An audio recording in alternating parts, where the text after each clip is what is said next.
The yoga city channel पर आज की चर्चा में आप सभी मित्रों का मैं स्वागत करता हूं। आदरणीय मित्रों, आज मैं बहुत महत्वपूर्ण विषय को आपके समक्ष लेकर आया हूं। इतना बेहतरीन योग मैं आपको आज एक बताने वाला हूं, जिसका सेवन करके आप निहाल हो जाएंगे। आदरणीय मित्रों, मैं आपका पेट, आपका जो स्टमच है, आपका जो उदर है, जो 75% व्याधियों का, बीमारियों का, डिजीज का कारण बनता है, उसको कैसे दुरुस्त रखा जाए, उसका ही एक योग आपको बताने वाला हूं। आप उस योग को घर में ही बना लेंगे। 4-5 चीजें हैं जिनको मैं आपको लिखवाऊं। कॉपी पेन लेकर बैठ जाएं। आदरणीय मित्रों, जितनी भी मनुष्य के शरीर में व्याधियां आती हैं, बीमारियां जन्म लेती हैं, 75% व्याधियां, बीमारियां हमारे उदर के कारण, हमारे उदर की गड़बड़ी के कारण जन्मती है। उदर में क्या क्या गड़बड़ी हो जाती है? जैसे कभी खट्टी ढकारे आना, कभी मीठी ढकारे आना, कभी मुंह में पानी आना, कभी भोजन का डाइजेस्ट ना होना, कभी बहुत अधिक भूख लगना और बार बार भूख लगना, और कितना भी खाएं भूख लगती ही चले जाना, जिसको हम भस्मक रोग कहते हैं। कभी वैसी अवस्था हो जाना कि जो भी हमने भोजन ग्रहण कर लिया वह घंटों पड़ा है हमारे पेट में, वैसा ही डाइजेस्ट नहीं हुआ, पेट फूल गया, पेट पत्थर की तरह टाइट हो गया, सख्त हो गया। कभी लूज मोशन हो गए, कभी कॉन्स्टिपेशन हो गया, कभी खट्टी ढकारे आने लगी तो बहुत ज्यादा खट्टी ढकारे आने लगी, कभी गैस इतनी बनने लगी कि लगातार आप विंड्स पे विंड्स छोड़े जा रहे हैं, या फिर आपको मुंह के माध्यम से निरंतर ढकारे आ रही हैं, जो भी खाया है उसी की गंदी स्मेल आ रही है, दूसरों के बीच में बैठना भी मुश्किल हो जाता है। कभी बहुत अधिक स्टूल के माध्यम से आंव निस्सरित होने लगता है, और कभी आंव बिल्कुल ही निस्सरित नहीं होता, आंव बिल्कुल रुक जाता है। इस प्रकार की बहुत सारी समस्याएं हैं जो हमारे उदर में जन्मती रहती हैं। मौसम चेंज हो जाएगा तब हमें नाना प्रकार की समस्या आ जाती है। यदि हम अपने प्रति संवेदनशील ना हो, यदि किस मौसम में क्या भोजन ग्रहण करना है उसका हमें पता ना हो, तब जैसे ही थोड़ा सा मौसम चेंज होएगा तैसे ही हमें जितनी समस्या मैंने बताई है, इनमें से कोई एक या कई समस्याएं मिश्रित रूप से आपको हो जाती है। बरसात के दिनों में दूषित जल ग्रहण करने से यह सब समस्या हो सकती है जो मैंने आपको बताई। यदि आप रात्रि जागरण अधिक कर ले रहे हैं तो यह समस्या हो सकती है जो मैंने पीछे बताई। यदि हमेशा आपकी दिनचर्या अस्त व्यस्त है, सोना, जागना, उठना, बैठना सब कुछ अस्त व्यस्त है, तो आपके सामने वैसी समस्या आ सकती है। यदि आप निरंतर बातचीत, कुचिष्ट या बाहर होटल इत्यादि का भोजन निरंतर ग्रहण कर रहे हैं लंबे समय तक, तो आपको यह सब समस्या आ सकती है। यानी कि जो मैंने लक्षण आपको बताए हैं, इन लक्षणों के पीछे कोई एक कारण नहीं हो सकता, अनेकों कारणों से ऐसी समस्या से आप दो चार हो सकते हैं जो लक्षण मैंने बताए। अब इन सभी लक्षणों में से कोई भी एक लक्षण आपके भीतर परिलक्षित हो रहा हो उदर में, या कई लक्षणों को मिला के कोई लक्षण परिलक्षित हो रहा हो, इन सभी समस्याओं का एक निदान आज मैं आपको बताने जा रहा हूं। आदरणीय मित्रों, जितनी समस्या मैंने पीछे बताई है यह सभी बहुत घातक हैं। यह कोई नॉर्मल समस्या नहीं है जो मैंने बताई। जैसे यदि आपको आंव अधिक गिर रहा है, चिकना चिकना एक येलोनेस लिए हुए आपके स्टूल के माध्यम से एक तरल निकलता है जिसको हम कहते हैं म्यूकस, आंव, वह आंव यदि अधिक गिरने लगे तो रोगी बहुत कमजोर हो जाता है, शरीर पीला पड़ने लगता है। वह आंव यदि बिल्कुल बिना गिरे रुक जाए तो भी बहुत खतरनाक स्थिति बन जाती है। तब क्या हो जाता है, वह आंव धीरे धीरे आपकी आंतों में एक लेयर बना लेता है सीमेंट की तरह। जैसे हम दीवार पे सीमेंट का प्लास्टर चढ़ाते हैं, वैसे ही वह एक लेयर बना लेगा हमारी आंतों में।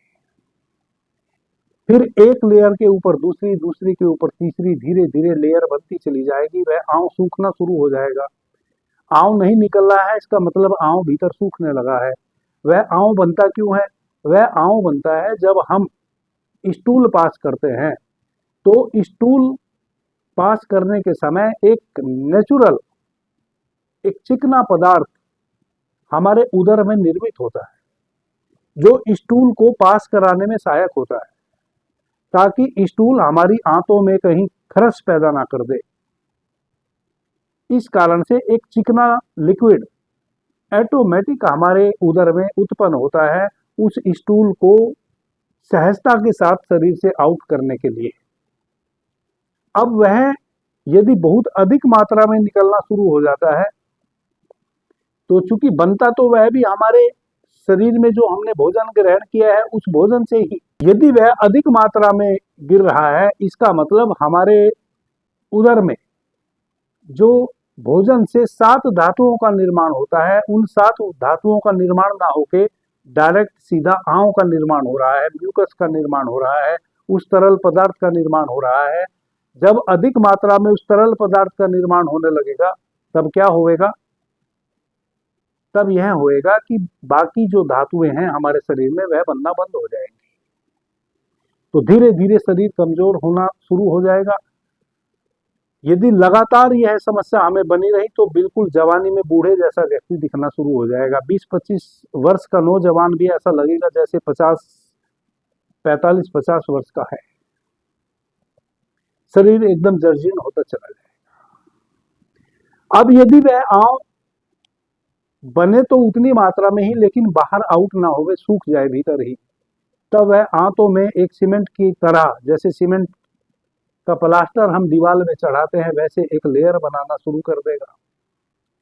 जब वह इस प्रकार से लेयर बनाना शुरू कर देगा तो उसका भी परिणाम बहुत बुरा होगा। उसका परिणाम बुरा यह होगा कि आपकी आंतें जब भी आप भोजन ग्रहण करते हैं तो वह चलना शुरू होती है वैसे।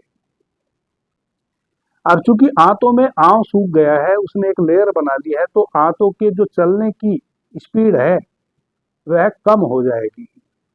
वह धीरे धीरे आपकी आंतें फैलेंगी और सिकुड़ेंगी। धीरे धीरे आंतों की गति इतनी मंदिम पड़ जाएगी कि एक समय वैसा भी आ सकता है, यदि आपने जल्दी ध्यान ना दिया, कि आपकी आंतें पैरालाइज हो जाएंगी। और उसका नतीजा यह होगा कि फिर आप भयानक कॉन्स्टिपेशन के शिकार हो जाएंगे। फिर धीरे धीरे वही कॉन्स्टिपेशन आपको कोलाइटिस में परिवर्तित हो जाएगा। आपकी आंतों में घाव होने शुरू हो जाएंगे, जिसको हम अल्सर कहते हैं। फिर आपको अल्सर जैसा महारोग होना शुरू हो जाएगा, कोलाइटिस हो जाएगा, अल्सर हो जाएगा। इस कारण से हो जाएगा केवल छोटा सा एक कारण। वह कारण क्या है कि आपके शरीर में आंव की वृद्धि हो गई, आंव का निष्कासन होना बंद हो गया, वह आंव भीतर सूखना शुरू हो गया। केवल इतने से कारण से इतना घातक रोग आपको फिर जन्म ले लेता है। तो यह तो केवल 2 चीजें हैं, आंव का अधिक निकलना या आंव का नहीं निकलना, उसके कारण आप इतने डैमेज हो जाते हैं। कॉन्स्टिपेशन यदि अधिक समय तक आपको रहने लग जाए, उसके भी दुष्परिणाम होते हैं। कॉन्स्टिपेशन कब होता है? जब भोजन का डाइजेशन सही प्रकार से ना होवे। जब भोजन का डाइजेशन सही प्रकार से नहीं होएगा, इसका मतलब भोजन पच नहीं रहा है, भोजन अब सड़ना शुरू हो गया है हमारे आमाशय में। अब कोई भी चीज जब सड़ती है तो आप अच्छे से जानते हैं कि उसमें गंदगी पैदा होती है, उसमें गैस उत्पन्न होती है। जैसे ही कोई चीज में फॉर्मेशन होना शुरू होएगा, वह सड़नी शुरू होएगी, तैसे ही उसमें एक गंदी गैस बननी शुरू होएगी। अब वह गैस जैसे जैसे कॉन्स्टिपेशन की स्थिति बढ़ेगी और अधिक मात्रा में गैस बनेगी। वह गैस 2 प्रकार से निष्कासित हो सकती है। या तो आपको विंड्स के रूप में निष्कासित होएगी, या आपको ऊपर की ओर ढकार आएंगी, ढकार के माध्यम से वह गैस निष्कासित होएंगी।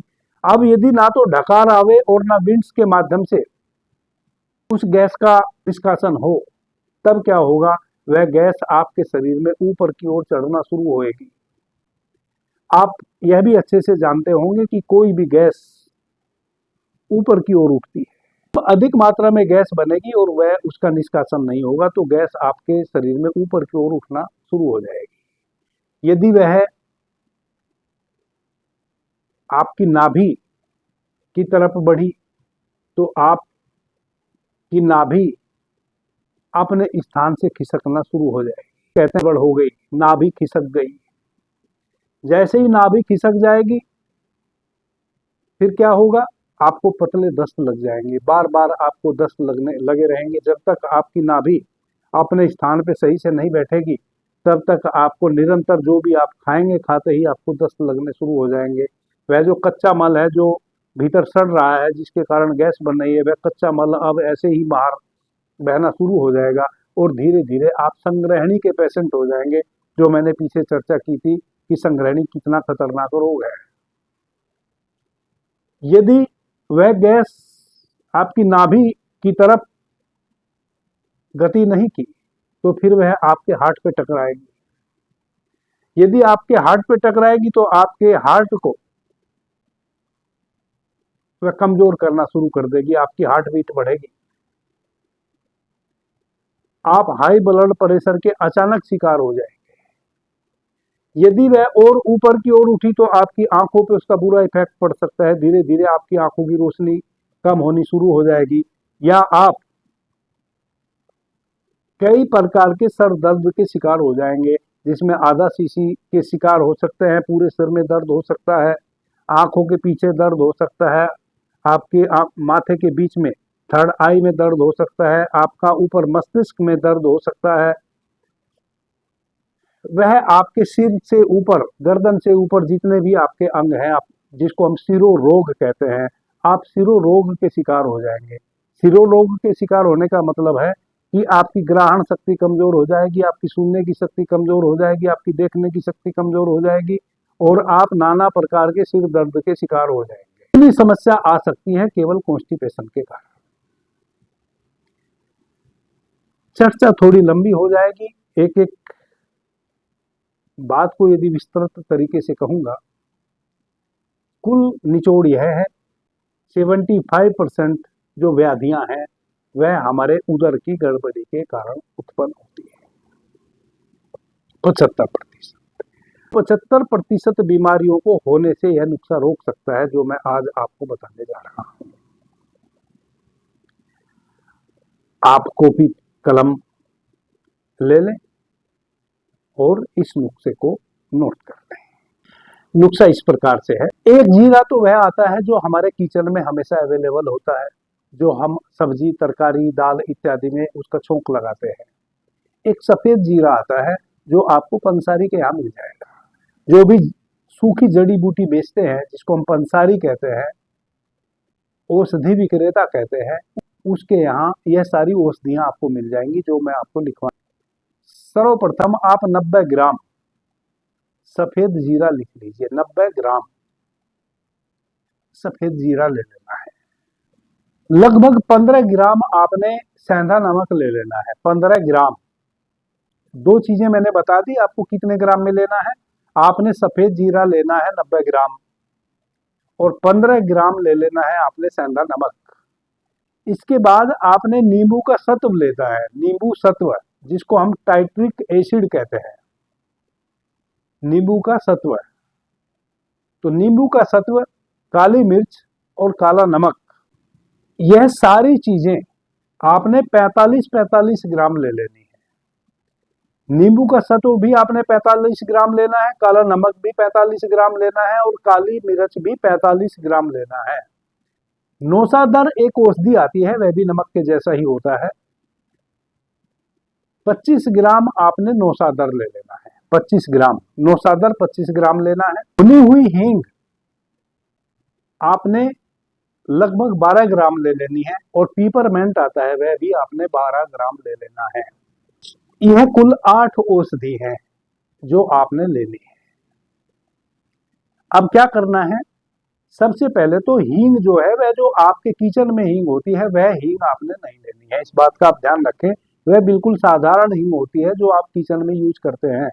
किसी भी कंपनी की हींग आप लाते हैं अपने खाने पीने की चीजों में जो आप यूज करते हैं, दाल में, तरकारी में, वह हींग लगभग 10% ही होती है, 90% उसमें मैदा होती है। केवल हमारे भोजन तैयार करने के लिए ही होती है। असली जो हींग है, 1 तोला हींग यदि आप अपने घर में ला के रख लेंगे और आपका 7, 8, 10 लोगों का यदि परिवार है तो पूरे वर्ष में भी खत्म नहीं होएगी। उसका एक सरसों के दाने के बराबर हींग यदि आप 10 लोगों की तरकारी में डालेंगे तो पड़ोसियों को भी पता चलेगा कि आपकी तरकारी में हींग पड़ा हुआ है। वह होता है प्योर हींग। तो यह हींग भी आपने अपने घर में किचन का यूज नहीं करना है, इसको भी पंसारी के यहां से 1 नंबर का हींग लेके आना है। अब आप समझे आपको कैसे इन औषधियों को तैयार करना है। सर्वप्रथम आपने वह जो सफेद जीरा 90 ग्राम लाए हैं उसको हल्का तवे पे भून लेना है। या तो कढ़ाई ले ले छोटी सी, या जो रोटी बनाने का तवा होता है उसको हल्का सा गर्म करें और उस पे उस सफेद जीरे को डाल लेना है और हल्का हल्का सा भून लेना है। उसको काला नहीं होने देना है, बस वो थोड़ा सा टाइट हो जाए, थोड़ा सा उसका मॉइस्चर खत्म हो जाए, बस इतना ही आपने उसको भूनना है। केवल उसके मॉइस्चर को खत्म करना है, उसको जलने नहीं देना है, उसको काला नहीं होने देना है। सेंधा नमक, काला नमक, काली मिर्च का सत्व, अब आपकी यह औषधियां हैं, इनको आप अलग एक साथ बारीक पीस लें। उसके बाद बच गया आपका नौसादर। नौसादर को अलग बारीक पीस लेना है।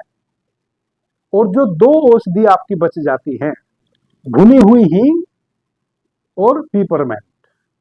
तो जो हींग आप लेके आएंगे उस हींग को भी लगभग आपने 12 ग्राम हींग ले लेनी है। उस 12 ग्राम हींग को भी आपने अलग से बारीक पीस लेना है और पीपरमेंट को भी अलग बारीक पीस लेना है। इस प्रकार से इन सभी चीजों को, जैसे सेंधा नमक, काला नमक, काली मिर्च, नींबू का सत्व, इनको आप एक साथ पीस सकते हैं चारों औषधियों को। सफेद जीरे को भून के अलग पीसना है, नौसादर को अलग पीसना है और आपका जो हींग है उस हींग को थोड़ा सा आपने भून लेना है। उस हींग को भून के उसको अलग पीस लेना है। अब हींग को आप भूनेंगे कैसे? हींग को भूनने का तरीका क्या है उसको समझो। थोड़ा सा आप 2, 3, 4 चम्मच घी चढ़ाएंगे एक छोटी छोटी कढ़ाई में। जब वह घी गर्म हो जाए तब आप उसमें हींग डालेंगे। वह हींग जब उसमें भुन जाए तब उसको निकाल लेंगे। निकाल के आप उसको बारीक चूर्ण बना लेंगे, अलग, बिल्कुल अलग, और पीपरमेंट को अलग चूर्ण बना लेंगे। सबका इस प्रकार से पृथक पृथक सूक्ष्म चूर्ण बना के अब इन सभी औषधियों को आप एक साथ मिला दीजिए। एक साथ मिला के खल में उसको कम से कम 100 बार उसको आप घोटिए, 100 टाइम आप उसको ऐसे घोटिए, तो उसकी रग रग सभी औषधियों की एक साथ मिल जाएगी। ध्यान रखें, आपको खल में ही इन चीजों को पीसना है, या तो पत्थर की खल हो या लोहे की हो। मिक्सी में कभी भी इन सब औषधियों को नहीं पीसना है। मिक्सी में पीसेंगे तो यह औषधियां सब गर्म हो जाएंगी। इस प्रकार से आप इन सभी औषधियों को बारीक पीस के एक साथ मिला के डब्बा बंद करके रख दीजिए, एयर टाइट करके। अब जो वह घी बच गया है उस घी को आप थोड़ा थोड़ा अपनी सब्जी में उपयोग कर सकते हैं। जिस दाल या तरकारी में आपको हींग डालने की आवश्यकता हो उसमें उस घी में से थोड़ा सा आप वह घी डालेंगे तो वह हींग का कार्य करेगा, क्योंकि हींग की खुशबू उसमें भरपूर मात्रा में हो गई है। यह जो आप बाजार से हींग खरीद के लाते हैं, अभी भी उससे 10 गुना ज्यादा ताकत उस घी में आ गई है हींग की। तो उस घी का आप वैसे उपयोग कर सकते हैं, वह बिल्कुल भी आपका बेकार नहीं जाएगा। अब इस चूर्ण का सेवन कैसे करना है? यदि छोटे बच्चे हैं, आपने इस चूर्ण को 1-2 साल से कम उम्र के बच्चे को केवल एक चुटकी में चटा देना है। 2 वर्ष से जो ऊपर के बच्चे हैं, 2 वर्ष से लेकर 12 वर्ष तक के बच्चे को आप 2 ग्राम तक दे सकते हैं, गर्म पानी के साथ, भोजन के बाद, खाली पेट कभी नहीं। और 12 वर्ष के बच्चे से लेकर बड़े बुजुर्ग तक आप इसको 3 ग्राम से लेकर 5 ग्राम तक सेवन करा सकते हैं गर्म पानी से। जिनको जो मैंने उपरोक्त पीछे समस्या बताई है, इस प्रकार की समस्या निरंतर है, वह इस औषधि का सेवन लगातार कुछ महीने करें। ऐसे तो आप इस नुस्खे से ही समझ गए होंगे कि यह पहली ही खुराक आपको लाभ पहुंचाने वाली है। लेकिन यदि निरंतर आप कुछ दिनों तक इसका सेवन करेंगे तो यह जिन कारणों से आपके उदर में यह सब रोग पनपते हैं, उन कारणों को भी दूर करेगा। छोटे बच्चों से इसको अलग रखें, क्योंकि यह खाने में बड़ा स्वादिष्ट लगेगा, तो छोटे बच्चे इसको पीछे से निकाल के अधिक मात्रा में चाट सकते हैं, क्योंकि उनको यह बड़ा स्वादिष्ट लगेगा। यदि अधिक मात्रा में इसका सेवन कर लिया जाएगा तो इसमें कुछ ऐसी औषधियां हैं, जैसे हींग है, और हींग भी प्योर हींग है, तो वह पेट में गर्मी पैदा कर देगा। उस गर्मी के कारण फिर सर दर्द हो सकता है, और यदि अधिक मात्रा में हींग खा लिया जाए तो व्यक्ति आधा सीसी का पेशेंट हो सकता है। तो किसी भी चीज का, किसी भी औषधि की एक डोज है, उससे अधिक आप नहीं ले सकते। उससे अधिक लेंगे तो वह लाभ की अपेक्षा आपको हानि पहुंचाना शुरू कर देगी। तो छोटे बच्चों की पहुंच से इसको हमेशा दूर रखना है। बस इतनी मात्रा में ही देना है जितनी मात्रा मैंने बताई है। कभी भी इसको गर्म पानी से ही सेवन करना है। भोजन के आप तुरंत बाद इसको सेवन कर सकते हैं। जब आप इस औषधि को सेवन कर लें तो 2 घंटे बाद तक दूध या दूध से बना हुआ कोई भी पदार्थ आपको सेवन नहीं करना है, क्योंकि इसमें टाइट्रिक एसिड पड़ा हुआ है। तो टाइट्रिक एसिड यानी कि खटाई का अंतिम,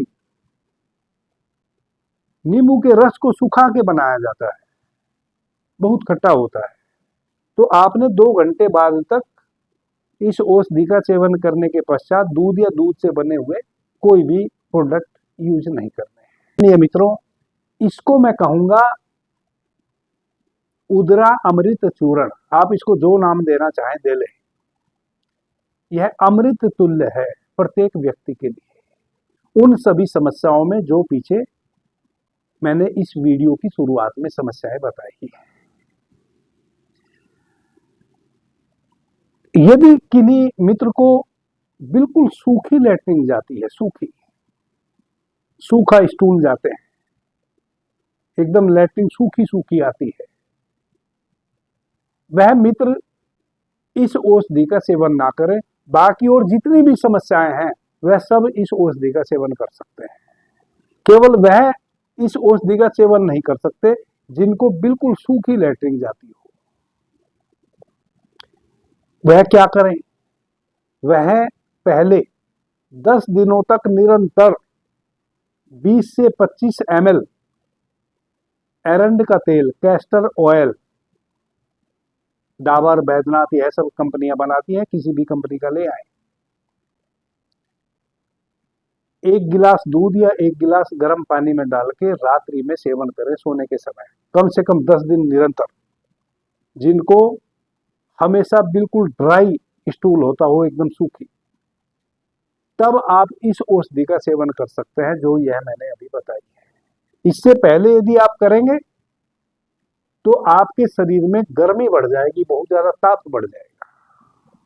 यदि आपको मेरी बताई हुई यह सब जो योग है, पीछे भी चूंकि मैंने कई योग बताए हैं, और जितने भी योग मैंने बताए हैं सबका तुरंत ही रिजल्ट आ जाने वाला है। ऐसा नहीं है कि 10 दिन बाद रिजल्ट आएगा। जैसे आज का जो योग है, इसका रिजल्ट पहली खुराक से ही आएगा। दूसरी खुराक और आपको तरोताजा कर जाएगी, तीसरी और तरोताजा कर जाएगी, लेकिन पहली खुराक का भी आपको पता चलेगा कि आज आपने स्पेशल कुछ लिया है। तो सारी चीजें मैं वैसी ही आपके समक्ष लाता हूं जिनका आपको तुरंत लाभ मिले, क्योंकि आप आज के युग में पेशेंस लोगों के पास नहीं है। आदरणीय मित्रों, हम स्वस्थ हैं इसका हमें पता कैसे चले बिना किसी डॉक्टर के पास जाए? आप स्वस्थ हैं कि नहीं है इसका आप एक क्षण में पता कर सकते हैं। उसकी पहचान क्या है? जिस बहन भाई का पेट तो रहता हो पूरा टाइट, सिर रहता हो गरम और पैर रहते हो ठंडे, इसका मतलब वह बहन भाई किसी ना किसी गंभीर बीमारी से पीड़ित हो चुका है। फिर से दोहरा दूं, सिर गरम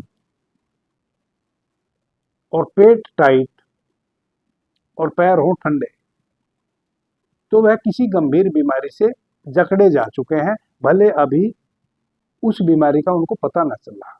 जब भी ऐसे लक्षण आपको समझ में आवे, तुरंत अपनी चिकित्सा करावें। स्वास्थ्य के लक्षण क्या हैं? यदि आप पूर्ण रूप से स्वस्थ हैं, आपको कैसे पता चले? तो पेट नरम, पैर गरम और सिर ठंडा। जिसके पैर तो हल्के गरम हो, घुटने के नीचे, पैर यानी कि पैरों के पंजे,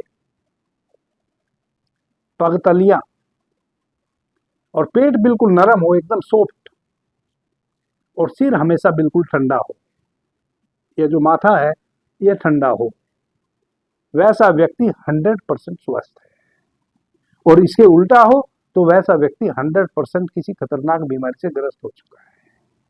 यह है स्वस्थ और अस्वस्थ के लक्षण, जो आप बिना किसी डॉक्टर के यहाँ जाए पता कर लेंगे।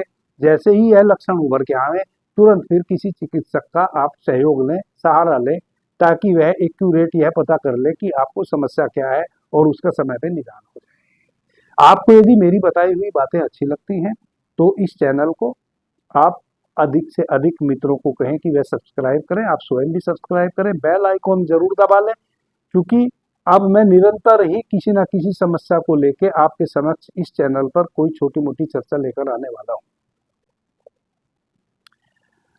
वीडियो को शेयर जरूर करें, उससे मुझे, जब अधिक से अधिक आप वीडियो को शेयर करेंगे, लाइक करेंगे, अपना कमेंट देंगे, और किन्हीं बहन भाई को यदि गंभीर कोई समस्या है उससे संबंधित मुझे जानकारी कमेंट के माध्यम से जरूर दें, ताकि मैं उस विषय पर इलाज मेरे पास होगा तो वह बताने का प्रयास करूंगा। अगर नहीं इलाज होगा तो मैं आपको यह बताने का प्रयास करूंगा कि आपकी यह समस्या इतनी गंभीर हो चुकी है, आपको अब इसके लिए यह प्रयोग करना चाहिए, किसी चिकित्सक से मिलना चाहिए, या कौन सी पैथी से आपको ट्रीटमेंट कराना चाहिए जो आपके लिए सुलभ हो सकता है। कहने का अभिप्राय यह है कि मैं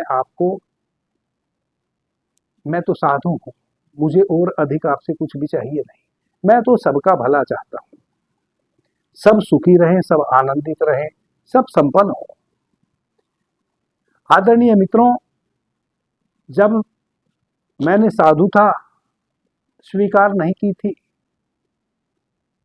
तब भी मैं इस संसार का हिस्सा था, और अब जब मैंने साधुता स्वीकार कर ली है, अब भी मैं इस संसार का हिस्सा हूं।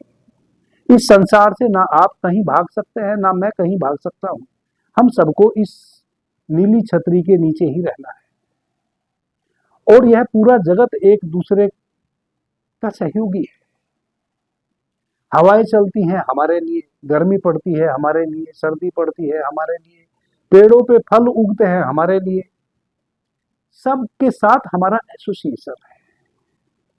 मेरा भी आपके साथ एसोसिएशन है, हम सब एक हैं। कुछ चीजें मैं जानता हूं, कुछ चीजें आप जानते हैं। जो मैं जानता हूं वह मैं आपके समक्ष बखान कर रहा हूं, जो आप जानते हैं आप भी दूसरों के समक्ष उसका बखान करें, आप भी उसको दूसरों को बताएं, ताकि अधिक से अधिक लोग लाभ ले पाए। अभी के लिए इतना ही। आपने मुझे ध्यान से, प्रेम से सुना, इससे मैं बहुत अनुग्रहित हूं। सभी मित्रों को मेरा प्रणाम, धन्यवाद। हर हर महादेव।